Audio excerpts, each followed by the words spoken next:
بسم اللہ الرحمن الرحیم۔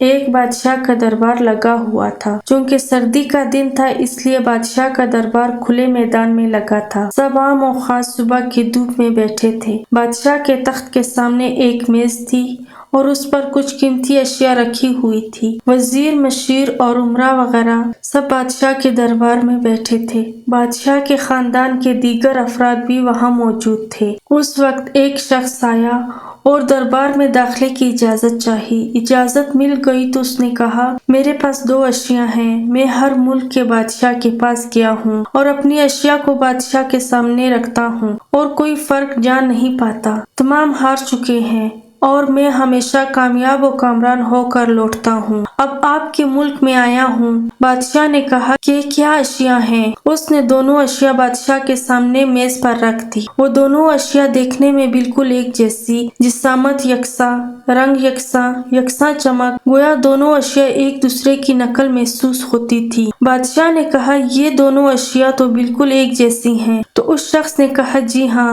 دکھائی تو ایک جیسی دیتی ہیں لیکن ہیں مختلف۔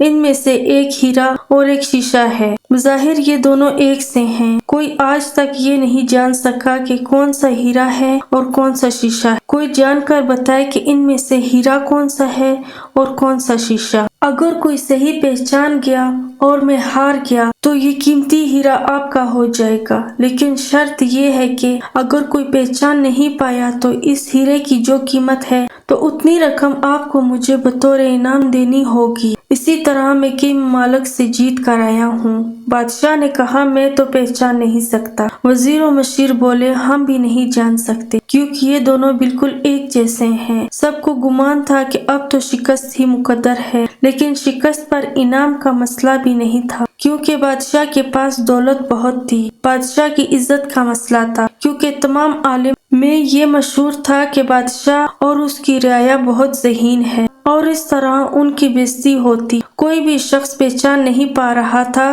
آخرکار تھوڑی سی ہلچل ہوئی۔ ایک نابینا شخص ہاتھ میں لاٹھی لے کر آیا۔ اس نے کہا، مجھے بادشاہ کے پاس لے چلو۔ میں نے تمام باتیں سنی ہیں اور یہ بھی سنا ہے کہ کوئی بھی پہچان نہیں پا رہا۔ اگر مجھے بھی موقع دے دیں۔ ایک آدمی کے سہارے وہ بادشاہ کے پاس پہنچا۔ اس نے بادشاہ سے درخواست کی کہ ایسے تو میں پیدائشی نابینا ہوں، لیکن پھر بھی مجھے ایک موقع دیا جائے جس میں میں بھی ایک بار اپنی ذہانت کو جانچ سکوں۔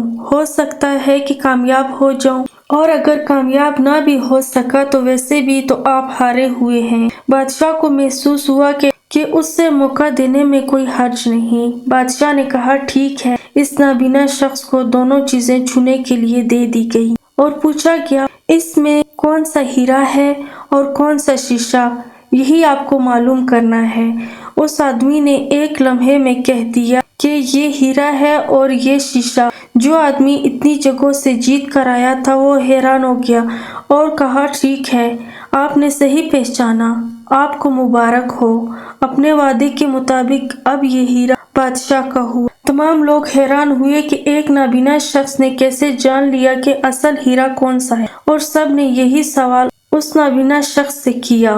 اس نابینا شخص نے کہا کہ سیدھی سی بات ہے، دھوپ میں ہم سب بیٹھے ہیں، میں نے دونوں کو چھو کر محسوس کیا۔ جو ٹھنڈا رہا وہ ہیرا اور جو گرم ہو گیا وہ شیشہ، کیونکہ ہیرا چاہے جتنی دیر دھوپ میں پڑا رہے وہ گرم نہیں ہوتا اور شیشہ تھوڑی دیر میں گرم ہو جاتا ہے۔ محترم عزیز دوستو، اسی طرح جو شخص زندگی میں سخت اور مشکل حالات میں گرم ہو جائے اور حالات کا سامنا نہ کر سکے وہ شیشے کی مانند ہے، اور جو تمام حالات میں ٹھنڈا رہے وہ ہیرے کی مانند ہے۔ اگر میری ویڈیو پسند آئی ہو تو میرے چینل کو لائک اور سبسکرائب کریں۔ شکریہ۔